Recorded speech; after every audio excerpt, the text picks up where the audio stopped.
my buddy, my buddy, my buddy, my buddy. Wherever I go, he goes, my buddy, my buddy, my buddy, my buddy. I'll teach him everything that I know. My buddy and me like to climb up a tree.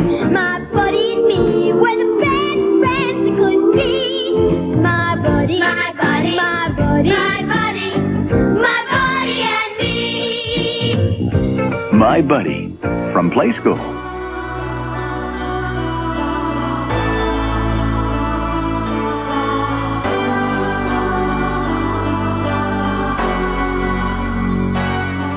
I got Child's Play 1 when I was 6 years old. I auditioned in New York. They were also auditioning in LA, and they flew me out to LA to audition against a couple other kids.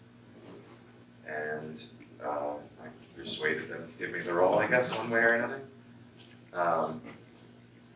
And yeah, it was, an intensely fun experience for a 6-year-old to leave school for several months to go out to Hollywood, or in this case it was Chicago first, and then Hollywood to make a major motion picture.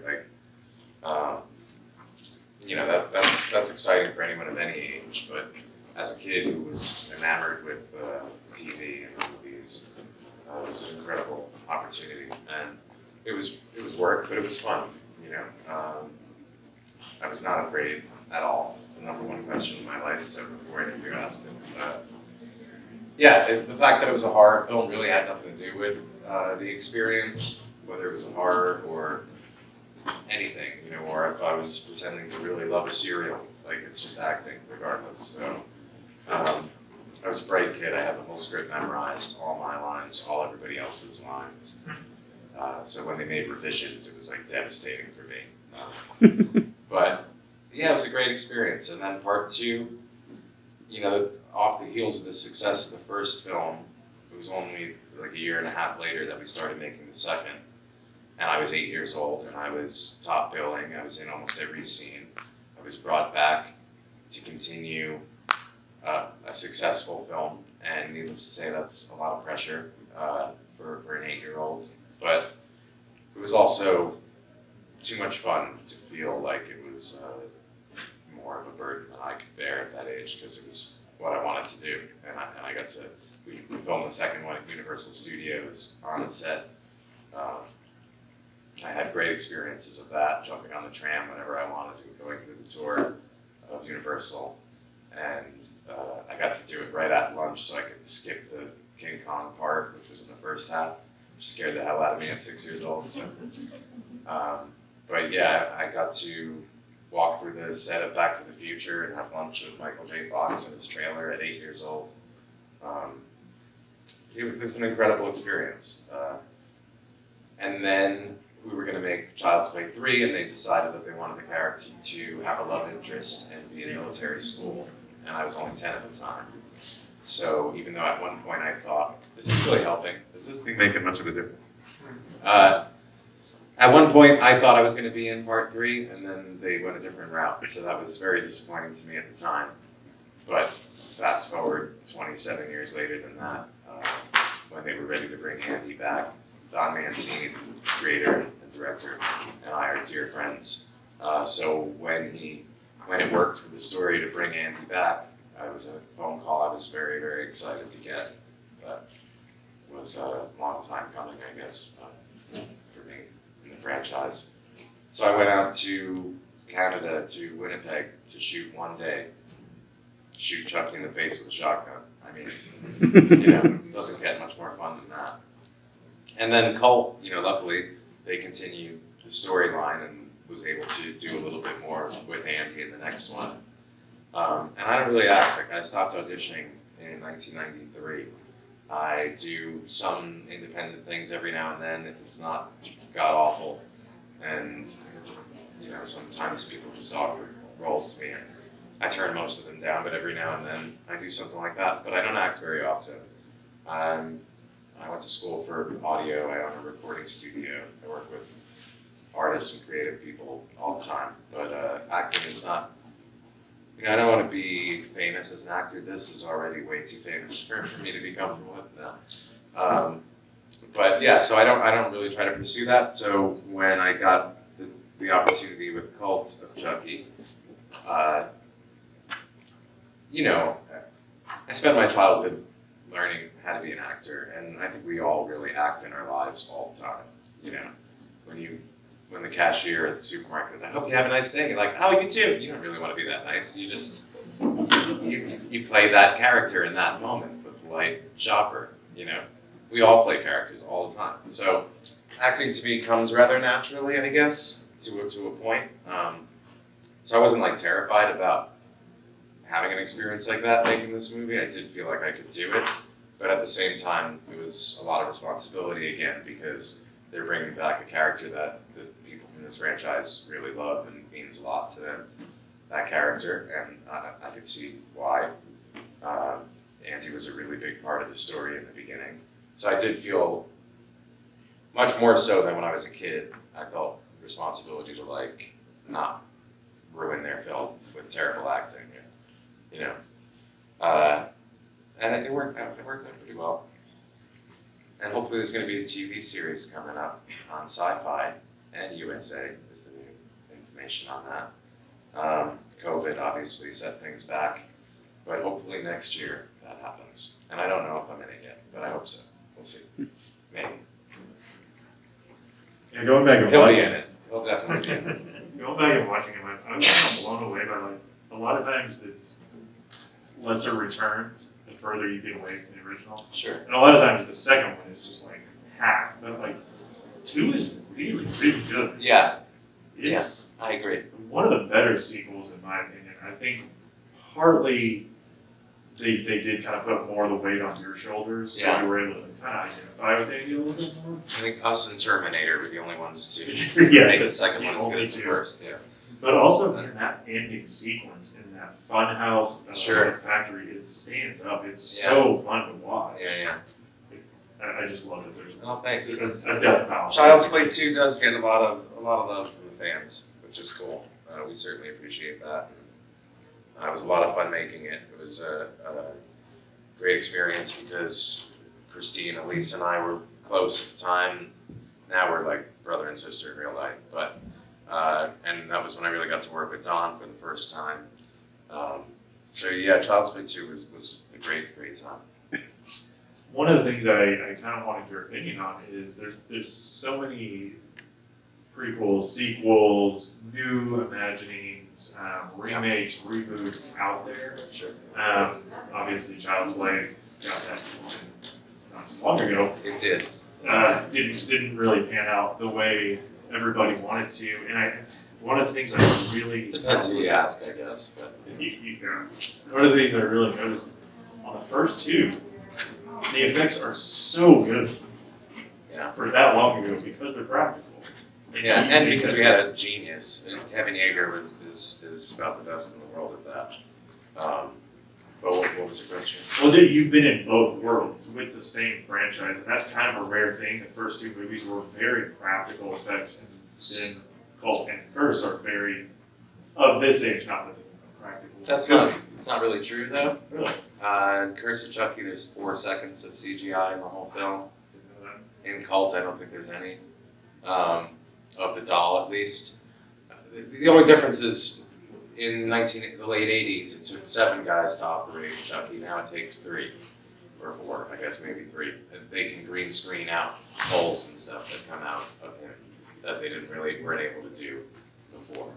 Now, you know, you guys all know because you have social media that everybody finds something to complain about something all the time. We can't make everybody happy with anything. It could be like free ice cream and pizza day, and some people are like, I hate ice cream, man. Pizza. Anyway, let's not get off on that rant. But yeah, so when Cult first came out, a lot of people were saying, oh, it's all CGI. And it really wasn't. There were parts in the previews, the trailers for Curse, that we used CGI because we were hiding the stitches on his face. So sometimes when you do something like that, even though it serves a purpose, it can rub people the wrong way, and then in the movie. Yeah. Well, and I think it's almost it's like a perfect analogy from the originals to this new one that came out. And I'm not meaning to just dump on the new one that came out. Sure. But they went digital and it's voice boxes and it's so different and it's like they didn't stay with the feeling of the original movie. It changes the whole thing. Well, they don't know what the feeling of they weren't part of it. You know, I mean, MGM. You know, you can't blame anyone for trying something these days, but it does seem like that was its own script and its own story, and without using the characters Chucky and Andy and whoever else was in it, maybe they felt they'd have a harder time selling it. So they found a way to, you know, I don't know. We have a biased point of view about that. The biggest issue for us, honestly, is that you guys are at heart, you know, a convention, and big horror fans know that the creators of our franchise over the past 3 decades had nothing to do with that. But the average person does not know that. So now they have a TV series coming out. A lot of people are going to be like, "Oh, we just saw that," you know, and they're going to be confused that Buddy's not in it now or something. It's just, you know, Muddies the water. it definitely murked things up a bit. Yeah, For sure. One of the other things I really liked, because I rewatched it this past week, man, the 80s were a crazy time, man. Like, kids' toys were real hammers, and there's this small child riding on a train across the city, and nobody cares. Like, that is not our day and age now. That's true. I mean, 4th through 8th grade was one school in my town, and we were allowed to just leave for lunch. Like, we just left. In 4th grade. We just walk uptown and get food. I guarantee that's, I don't have kids, but I bet that doesn't happen anymore. They don't even let you leave until you're like 11. Yeah. Probably open up to a couple questions here. Anybody? Yeah. Shout it out through your mask, whatever you want to do. All right, I'll see you guys later. No question. No, you can. There you go. So- Yeah, I'm a wise ass now. Besides the TV show, they said that they were going to be doing more movies. They continued on 2. Is that still? This is a Hollywood business. Hey. You don't know what happens till it happens. I never like to get ahead of myself on any of that stuff. So I don't know. I mean, I assume that if they're trying to put out 8, 10, whatever hours of Chucky material for a new TV series, they're not thinking about movies right now. That's a lot. That's a lot to work on. So maybe in the future someday. I hope, you know, that I'm in the TV show that gets 5 seasons. So we'll see.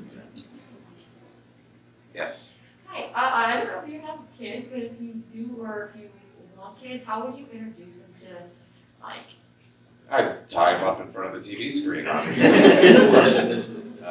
No, when they're ready, I guess, if they were curious, you know. I don't know how I'd be. I don't have kids. I'm not even totally comfortable that I'm an adult yet, so I don't think about that very often. But, you know, like when I was a kid, I was in an R-rated horror film when I was 6 years old. My mother couldn't convince me that I couldn't watch something at that point. I had a different perspective than other people. But the kids in my school that I grew up with, most of them didn't see it. They weren't allowed to, and that was that. Like, unless you were at a sleepover with a friend, with their parents, you know, don't care, or you would sneak down the staircase and watch, you know, what your parents didn't know you were watching. Back then, it was harder to see things. Nowadays, you know, kids have things in their phone that you guys know. I mean, you know, it's different these days. So, but I guess if they got curious and were asking, we'd see how it goes. But I don't know that I'll ever get that chance. We'll see. Anybody else? Yeah. Between Child's Play 2 and Curse of Chucky, you kind of touched on this a little bit. 23 years in between those two roles that you had. You said you were a little disappointed when they went to Child's Play 3 that you weren't able to do that role. Sure. Can you talk us through, and you also mentioned that Don Mancini just called you to talk to you about the role in Curse. Yeah. Can you talk us through a little more detail about that phone call and what it was Well, like? it wasn't like the first time we had talked in a long time. We Right. had reconnected. Social media made it possible that, and conventions. He doesn't do them very often, but it was, through whatever it was, MySpace at first, or maybe it was on the cusp of Facebook that we reconnected. So yeah, he knew that. I'm sure it didn't take me long in reconnecting with him to say, hey, if you ever want to bring Andy back, I'd be happy to have that conversation. So he knew that I would have loved to do that. So there was also a pretty big gap between Seed of Chucky and Cursive Chucky. So when that idea rolled around that they were making a new film, and he and I were close at that point again, maybe he felt.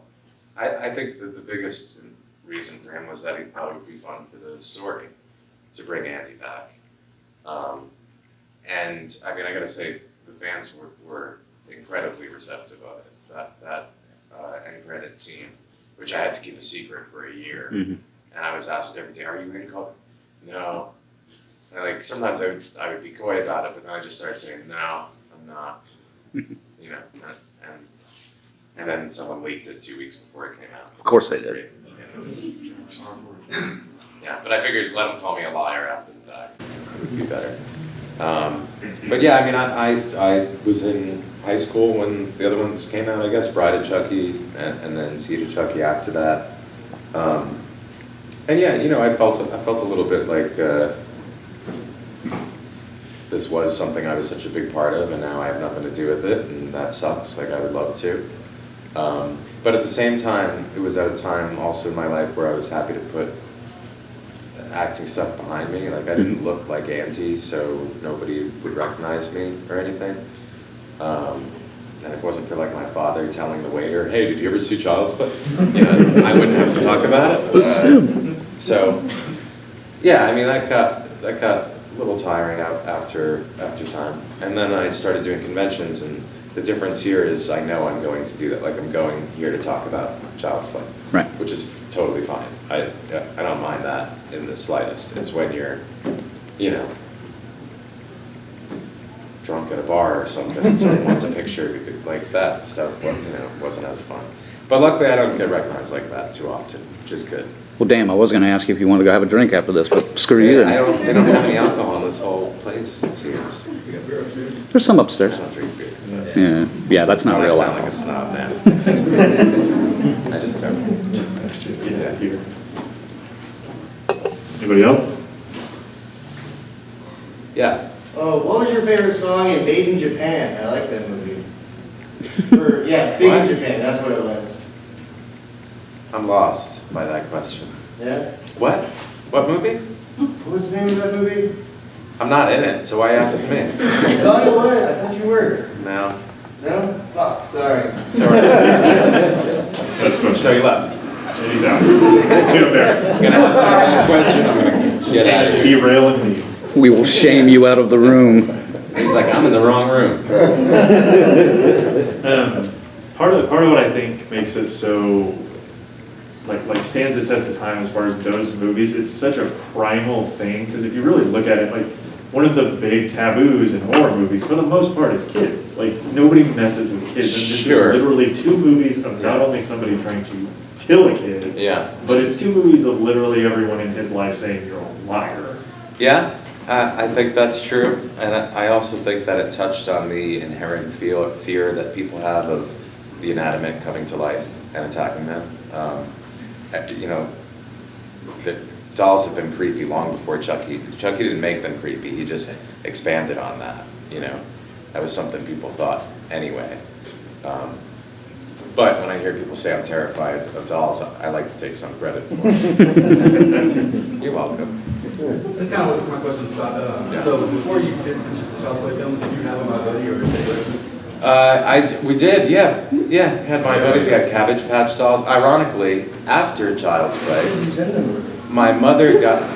You came back to. Never mind. Ironically, my mother ended up selling dolls, like Patty Plate Pal, Shirley Temple dolls, like at collector doll shows. So there were creepy dolls all over my house. So luckily, it didn't affect me at all. Did you ever show up and screw up the sale? You just walked out and they're like, nah. Chucky didn't make it to those shows. Those were different types of different demographic at collector doll shows, I assume. I don't know what those people are like.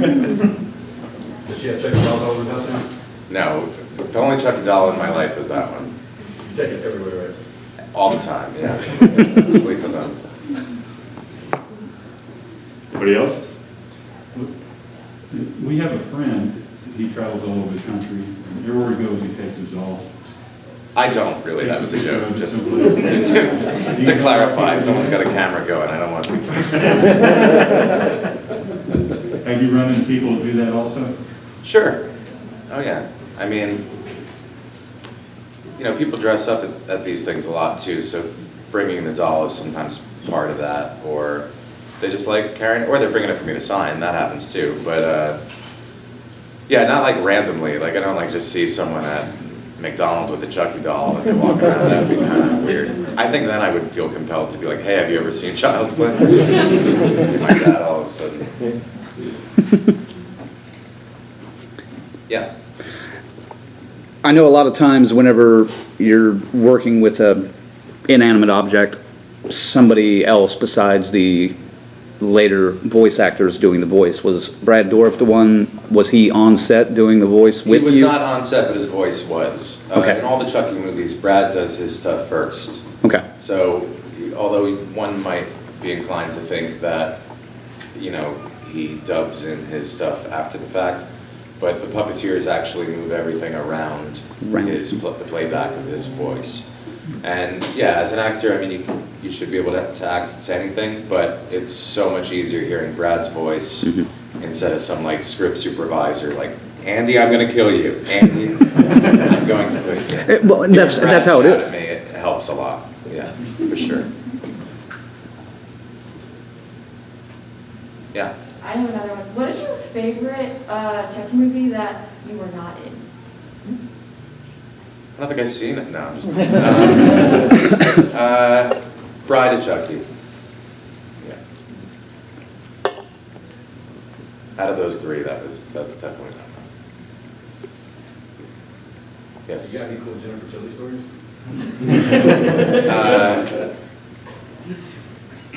Not really, actually. I mean, okay, one is, well, first of all, I didn't meet her for a very long time. I didn't meet her until we went to New York City Comic Con to promote Cursive Chucky. It was the first time I met her.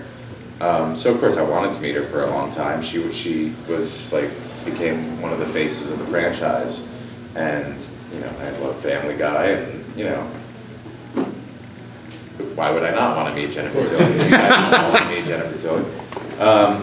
But she was very, very sweet, and she's exactly like you think she is. She's a sweetheart, really, really kind.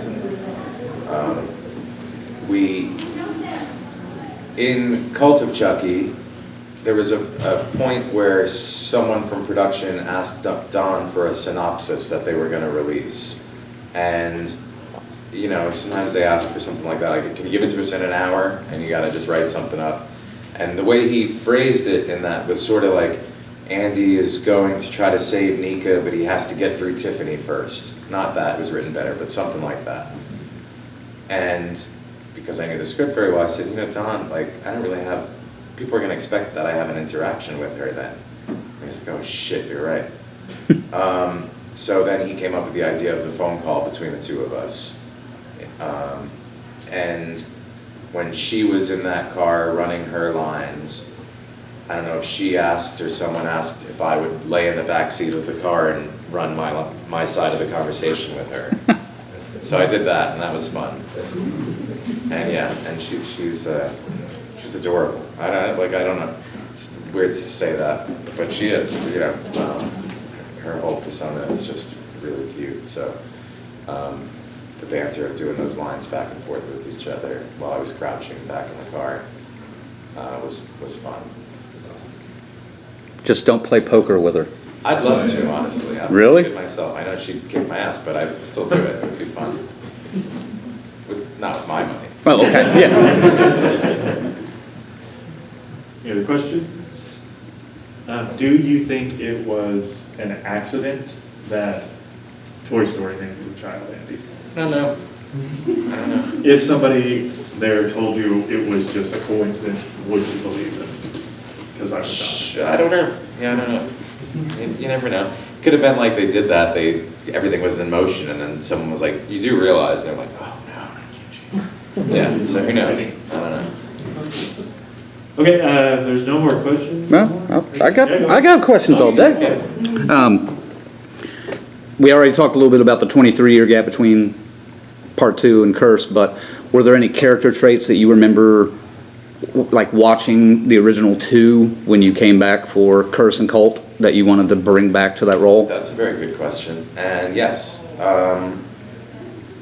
So after Child's Play, I had a really good acting coach when I was a kid. As I said, I was bright. I was probably more intelligent than I am now, which is slightly intentional. But Humble, anyway, too. Yeah, I've had the opportunity to.